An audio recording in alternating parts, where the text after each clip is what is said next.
here in the garage, and in the last video you guys saw that we got 90% of everything disassembled on the top end of our S52 motor. The only thing holding this thing in now is our head bolts. So there's 24 of them, I believe. I'm not sure the exact amount. We gotta go ahead and start removing these. They are very tight on there, so we'll need to get those off. And there's also two right here as well. I think these are E8s, and then the rest of them are all E12s or something.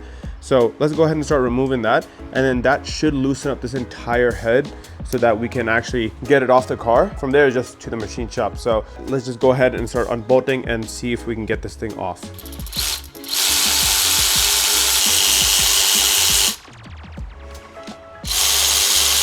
And I think we got all of them off, so let's go ahead and see. If this thing moves a little bit, we know we're good. Oop, yep. We are loose.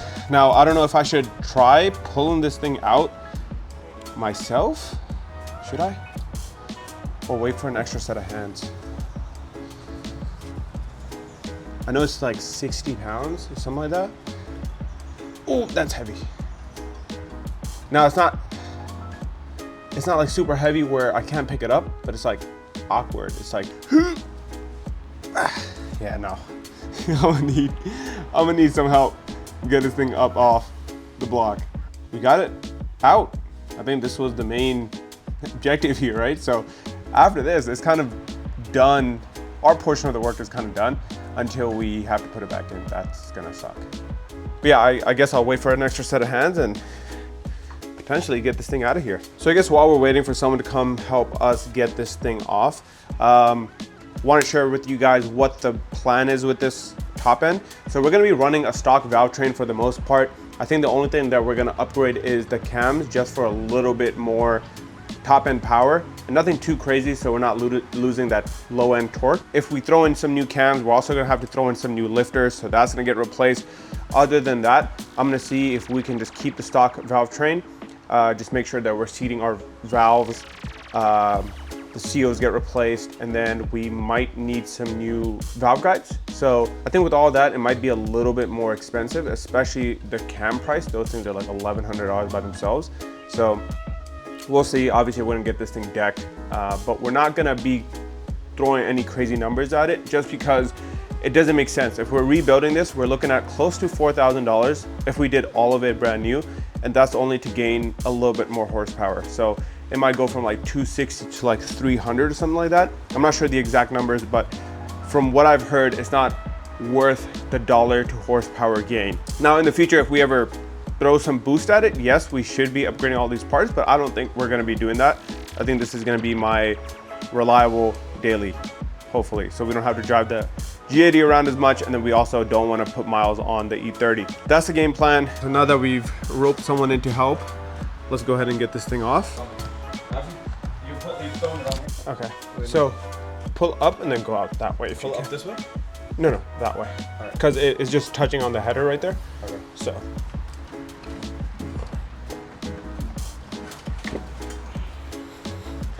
One sec. Yeah, it's getting stuck right here.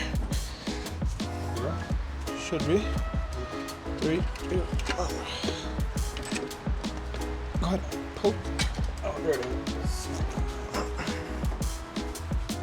So, this was our issue. This piece right here? Yeah. Look at that. Look at that. Just like I thought, blown head gasket between cylinder 4 and 5. This is exactly why we were leaking air when we were doing our compression test, and probably the main cause of all this damage, but pistons do look pretty dirty, so we're gonna clean that one up, that back one especially. But yeah, now we got the head out. So next step is start removing the cams, and we're gonna be sending this thing off to the machine shop tomorrow. So we gotta get this all disassembled tonight. I'm gonna start by taking the intake cam off.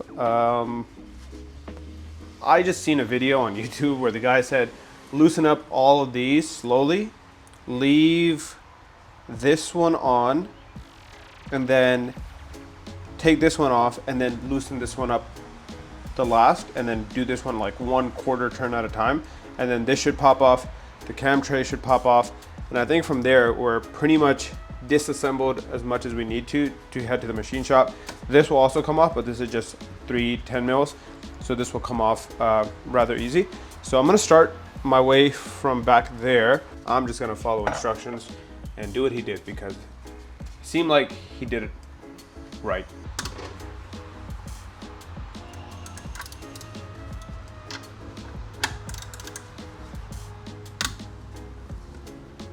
Can you? Oh.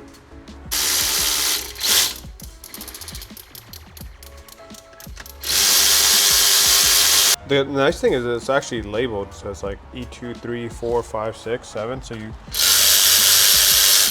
can just put them back in without having to worry which one is which.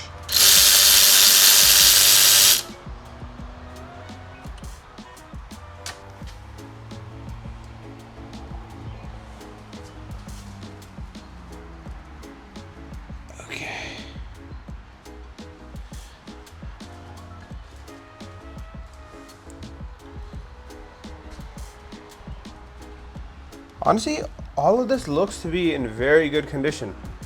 These seem to be in really good condition. I bought new ones, but I might not even need them. All right, what are you doing here? I learned this hack off YouTube, but we're basically just putting magnets on these lifters, and then we're gonna put that metal hanger that we have. Usually a lot of people use a welding rod, but they just put that through here, and then they lift this entire cam tray and the lifters come with it, which is usually the most annoying part, is because the lifters fall, especially when you're trying to put lifters back into the car is kind of the annoying part. But this way, everything should technically come out as a singular piece. So let's see how much we need. She might use the whole thing. Oh, I see what you're doing. All right, see all these are stuck to it.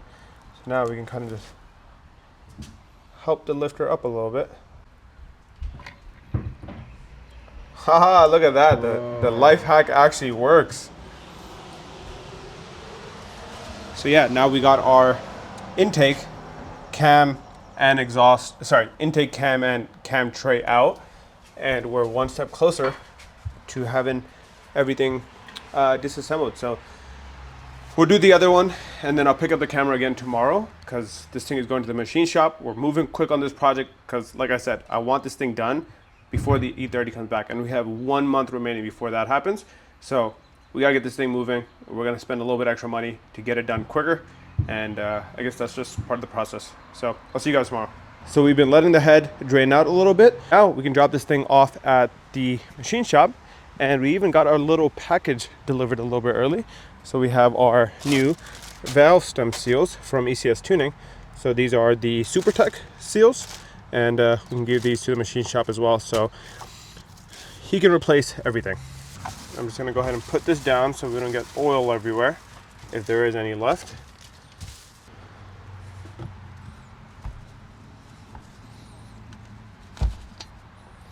There we go. Now off to the machine shop.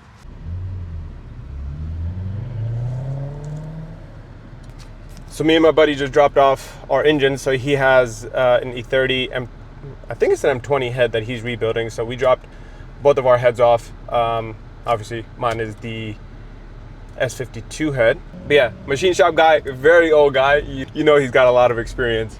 So he's gonna be doing it pretty quickly, if I recall, and he's gonna let me know if I need anything else like valve guides or anything like that. But let's head home. I got an email that some of our parts came in, so let's go ahead and check out what we got. So we got this little package in from FCP Euro, and if this tells you anything, you know what to expect for this car, and I'm super excited.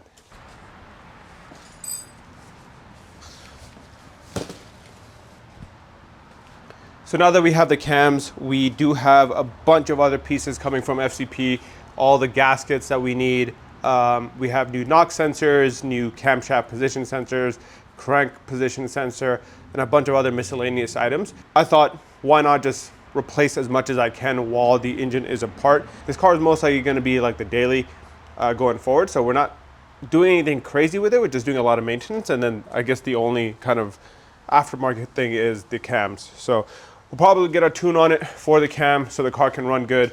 But other than that, I think this car is great just as it sits. So yeah, hopefully in the next video you guys will see that we get our head back. I don't think it should take too long. I think it's going to be about a week or so. All the new parts should come in, so then we'll go ahead and start reassembling everything.